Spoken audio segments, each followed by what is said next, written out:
그러면서 이제 오늘 본문의 말씀은 바울이 필립보 교회를 칭찬하고 있습니다.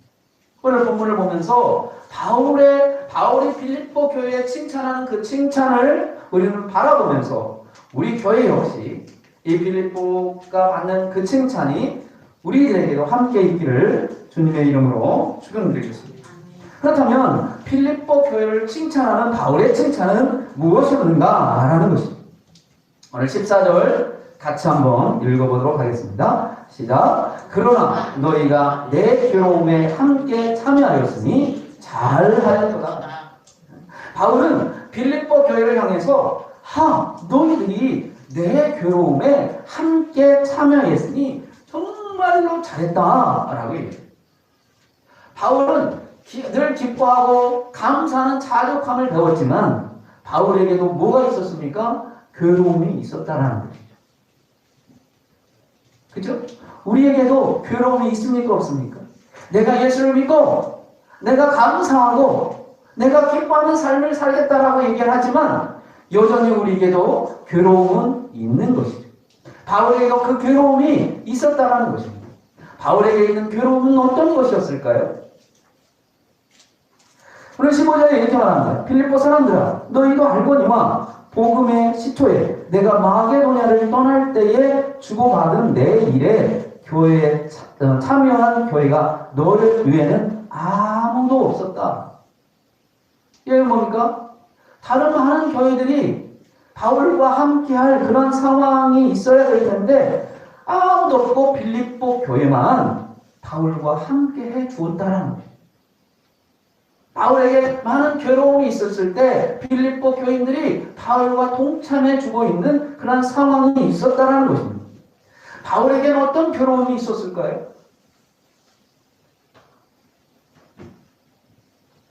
우리는 성경에서 마게도냐를 떠날 때에 필립보에서 이제 데살로니가 교회로 갔을 그 시점 속에 있었던 그 어떤 상황들을 이야기를 해주고 있는 것이죠. 물론 많은 괴로움도 있겠지만 필립보에서 보여지는 바울의 괴로움은 무엇이었습니까? 첫 번째 육체의 괴로움이 있었어요. 그 육체의 괴로움은 뭡니까? 그가 감옥에 갇혀 있는. 필립보서 1장에 보면 바울이 감옥에 갇혀 있었다. 13절에 이러므로 나의 메인이 그리스도 안에서 모든 시당과 그 밖에 모든 사람에게 나타냈다 라고 이야기합니다. 12절에 내가 강한 일이 도리어 복음 전파의 진전인 줄을 너희가 알기를 원하라 라고 얘기합니다. 결국은 바울은 매임 속에 있었다는 것이죠. 물론 이것이 복음의 진전이 되었지만 처음에 이 매임은 바울에게는 굉장히 육체적인 괴로움이었다는 거예요. 왜? 아무데도 갈 수 없는 상황이죠. 마음을 놓고 돌아다닐 수 없는 상황이잖아요. 이런 상황에 바울이 놓여져 있었다는 것입니다. 어쩌면 우리도 코로나로 인해서 어쩌면 아무데도 갈 수 없는 그러한 상황에 놓여져 있는 것이죠. 물론 다른 데로 갈 수도 있겠지만 이것으로 인해서 어떤 확진자가 나오게 된다면 그런 모든 그러니까 비난이 이렇게 쏟아질 수밖에 없는 거예요. 그렇기 때문에 우리는 마음대로 돌아다니고 싶어도 어쩌면 자제하는 것이고 참아야 되는 그런 상황이 우리에게는 와 있다는 것이죠. 어쩌면 실제 감옥은 우리가 가 있지 않지만 어떤 이 코로나 때문에 감옥에 갇혀 있는 상황이 우리에게 있다는 것이죠. 바울의 또 한 가지의 괴로움은 무엇이었습니까? 바울의 또 한 가지의 괴로움은 무엇이냐면 서로 분쟁하고 투기하는 그런 상황이 있다는 것이죠. 1장에서도 보면 어떤 이들은 투기와 분쟁으로 어떤 이들은 착한 뜻으로 그리스도를 전파하는 건 괜찮은데 그죠? 어떤 것으로 그리스도를 전파합니까? 투기와 분쟁, 갈등 이런 것이 일어나고 있는 그런 상황이 어쩌면 정신적인 괴로움일 수 있었다는 것이죠. 가장 큰 괴로움은 뭐겠습니까? 내가 사랑하는 사람들, 내가 아끼는 사람들, 그죠? 그런 가장 귀한 그런 분들이 서로 분쟁을 하는 것이, 서로 싸우는 것, 서로 갈등을 일으키는 것. 이런 것들은 굉장히 그좀 바울에게 있어서 굉장한 괴로움일 수 있었을 것입니다. 그죠? 그래서 어쩌면 이 빌립보 교회에게 뭐라고 얘기했습니까? 4장에서 유오디아를 권하고 순두개를 권하여 주 안에서 같은 마음을 품도록 해라. 이렇게 얘기를 하죠. 갈등을 일으키는 어떤 투쟁과 갈등은 어쩌면 우리의 마음을 괴롭게 하는 것입니다.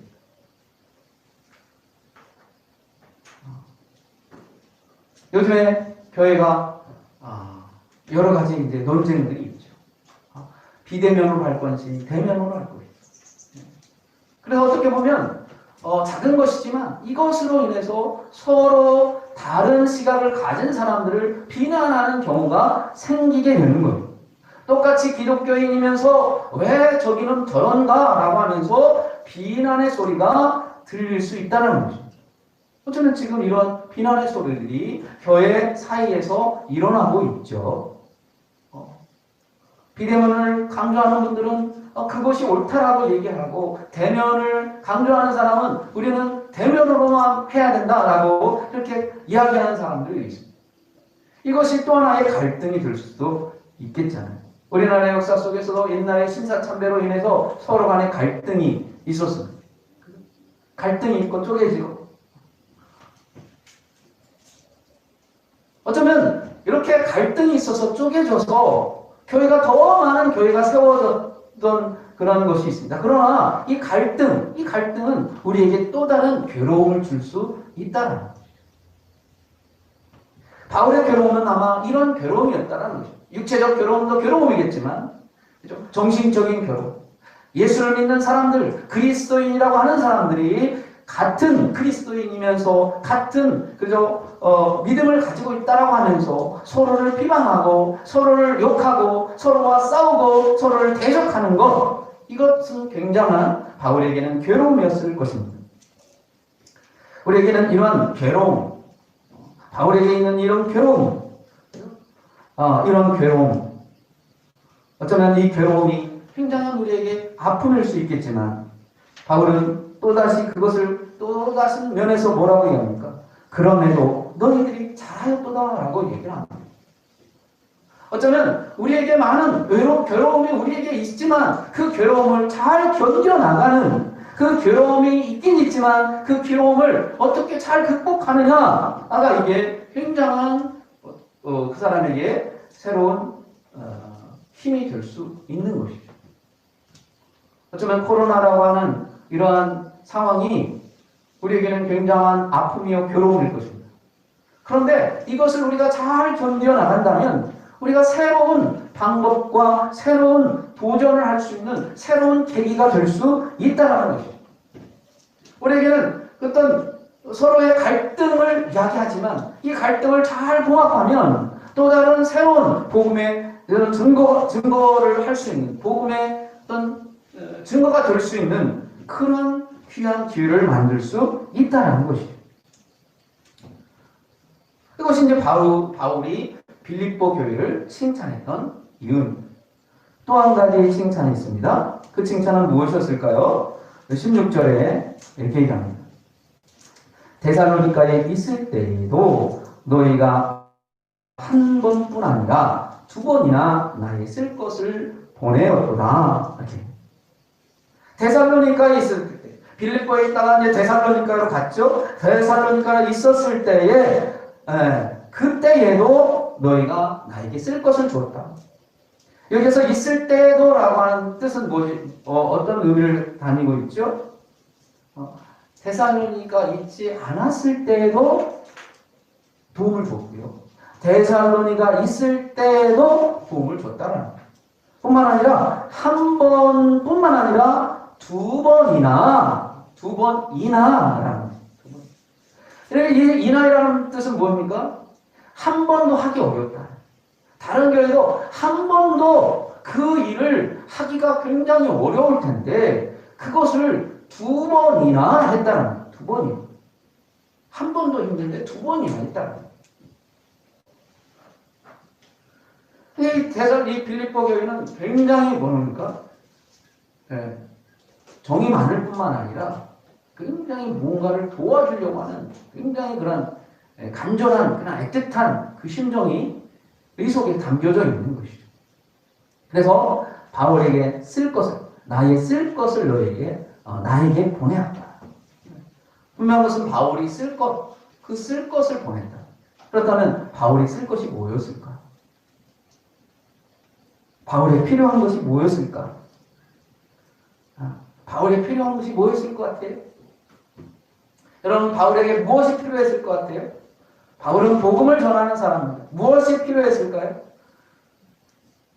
바울에게 필요한 것을 그저 2번씩이나, 한 번도 하기 힘든데 2번씩이나 그저 계속 쓸 것을 주었다라고 그렇게 이야기를 합니다. 앞에서 쭉 이야기를 하는 전체적인 맥락을 보면 바울이 어려웠을 때, 힘들 때 이 빌립보 교회가 함께 해서 에바브로 디도편으로 뭔가를 주고 있었다.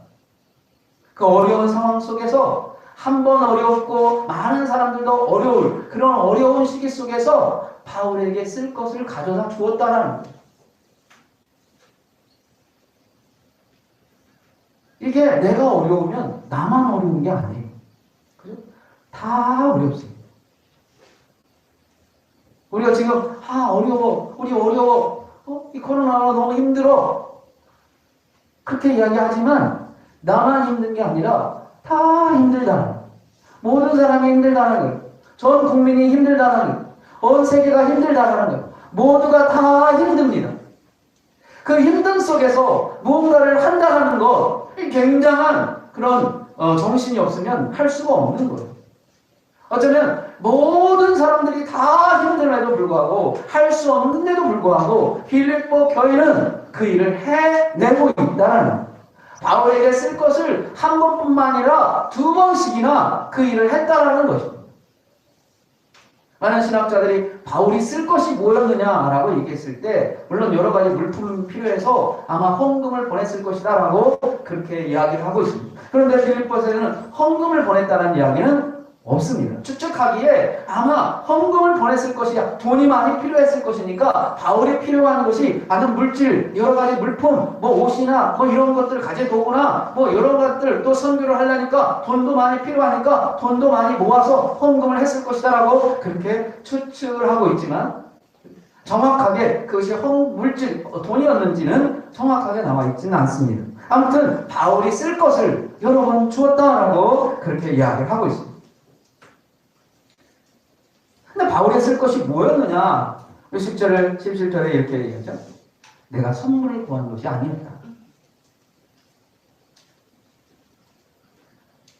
바울이 쓸 것을 바울이 구하고 필요하고 이야기했던 것이 뭐냐면 선물이 아니라는 것입니다. 그게 뭐냐? 오직 너희에게 유익하도록 풍성한 열매를 구하라. 바울에게 필요한 것이 뭐였냐면 그걸 뭐였다고 얘기합니까? 풍성한 열매를 얻기를 원했다라는 거예요. 바울이 필요했던 것은 뭐냐면 물론 물질적인 것도 있겠지만 어떤 것이 필요했습니까? 빌립보 교회가 풍성한 열매를 갖기를 원했다라는 것이죠. 근데 그것을 빌립보 교회가 해주고 있다는 거예요. 그래서 18절에 뭡니까? 내게는 모든 것이 있고 또 풍성한지라 에바브로 디도편에 너희가 준 것을 받음으로 내가 풍족하다. 물질적인 것을 보면 빌립보 교회가 에바브로디를 통해서 뭔가 물질을 주어서 바울이 이제 풍족해졌구나 이렇게 생각할 수도 있습니다.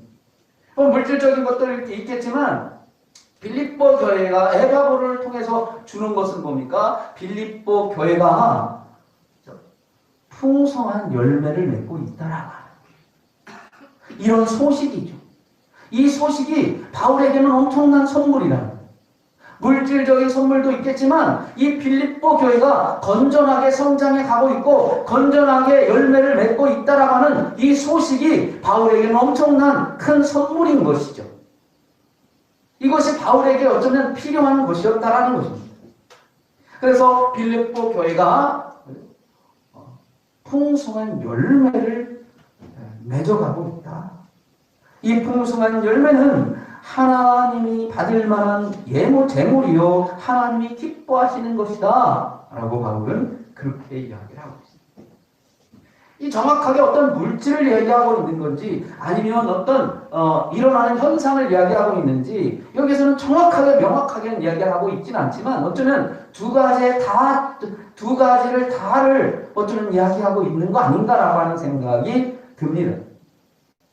빌립보 교회가 어려운 상황 속에서 그저 많은 이단의 사설들과 거짓된 그런 많은 이야기들이 있는 그런 상황 속에서 빌립보 교회는 건전하게 건전한 신앙을 가지고 건전하게 성장해 가고 있고 그래서 풍성한 열매를 맺고 있다라는 것이죠. 그렇다면 이 풍성한 열매가 어떤 것이었는지 바울이 늘 열매를 이야기하죠. 예수님도 항상 열매를 이야기합니다. 그죠? 무화과나무의 비유를 통해서 뭡니까? 무화과나무에 열매가 없으니까 무화과나무를 저주를 합니다. 달란트를 비유를 통해서 다섯 달란트, 세 달란트, 두 달란트를 나눠주고 그죠? 5달란트의 열매를 맺은 사람을 칭찬하는 그 모습을 보게 됩니다. 그래서 예수님께서는 이 열매를 굉장히 강조하고 있습니다. 이 바울도 우리에게 열매가 있기를 원한다. 그 열매가 무엇이었습니까? 바울은 갈라디아에서 어떤 열매를 이야기하고 있습니까? 성령의 열매를 맺어야 돼요. 우리에게 성령의 열매를 이야기하고 있다는 것이죠. 그죠? 우리가 건전하게 교회가 성장할 수 있는 좋은 방법은 뭡니까? 물질, 돈이 많아서가 아니죠. 헌금을 많이 내가지고가 아닙니다. 건전하게 성장할 수 있는 그 교회는 뭡니까? 성령의 열매가 맺어져야 되는 거죠. 그 성령의 열매가 무엇이었습니까? 사랑과 희락과 화평과 오래 참음과 자비와 양성과 온유와 절제. 이런 성령의 열매가 우리에게 필요한 것이고 그 필요한 그런 열매를 맺는 그 모습을 보면 얼마나 마음이 풍족하겠습니까? 바울은 어떠하기를 원합니까? 성도들이 어떤 삶을 살기를 원합니까? 교회는 이 바울이 원하는 것은 큰 건물을 지어서 그 많은 수천 명이 모이는 대형 교회를 이루는 것을 바울이 원했겠습니까? 바울이 원하는 것이 뭐였겠습니까? 바울은 한 사람 한 사람이 제대로 된 신앙을 갖고 그 제대로 된 신앙으로 건전하게 성장하기를 원하는 것이죠. 수천 명이 모여서 대형 교회를 이루는 것이 바울의 소원이 아니라 바울은 그 한 사람 한 사람이 풍성한 신앙의 열매, 성령의 열매를 맺어가기를 원하는 것이고 그렇게 맺어졌을 때 바울에겐 굉장한 기쁨이요 굉장한 풍족이었을 것이라는 거죠. 그런 열매를 맺어가는 사람이라면 그저 이것은 하나님이 기뻐하실 만한 향기로운 재물이라는 것이고 이것은 하나님이 기뻐하시는 것이라는 것입니다.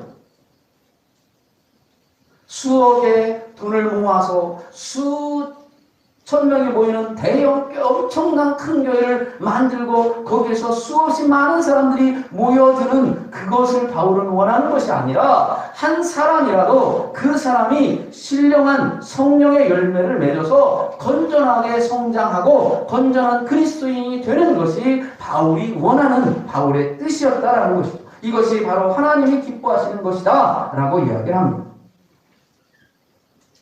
믿으십니까? 19절에 또 이렇게 나의 하나님이 그리스도 예수 안에서 영광 가운데 그 풍성한 대로 너의 모든 쓸 것을 채우시리라. 우리가 성령의 열매의 맺음으로 살아갈 때에 하나님께서는 우리에게 필요한 모든 쓸 것을 하나님이 채우시겠다라는 것입니다.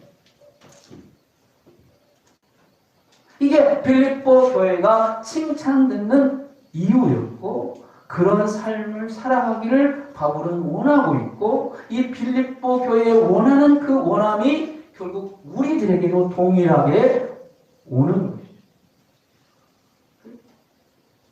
오늘날 우리의 신앙이 무엇보다도 중요한 것은 이 코로나로 인해서 그 어렵고 어떤 괴로운 그러한 상황 속에서 어쩌면 계속해서 교회 간의 갈등으로 인해서 계속해서 다툼이 일어나는 이 상황 속에서 그로 인해서 많은 예수 안 믿는 사람들은 끊임없이 그리스도인들을 욕하고 예수 믿는 사람들을 그저 비난하는 그 이 비난 속에서 과연 우리들이 어떻게 신앙생활을 해갈 것인가? 어떻게 신앙의 열매를 맺을 것인가? 어떻게 성령의 열매를 맺어서 아주 한 사람 한 사람이 바르게 신앙생활을 할 것인가? 이것이 바울이 우리에게 원하는 것이고 그런 것이 풍족해지기를 바울은 원하고 있습니다. 어쩌면 우리가 이런 어려운 시대에 정말로 이 말씀을 부여잡고 우리의 신앙이 바로 가기 위해서 바른 신앙이 되기 위해서 바울이 얘기했던 바울의 말씀을 배우고 받고 듣고 그 본받을 행할 수 있는 귀한 은혜가 저와 여러분들에게 있기를 주님의 이름으로 축원드리겠습니다. 기도합니다.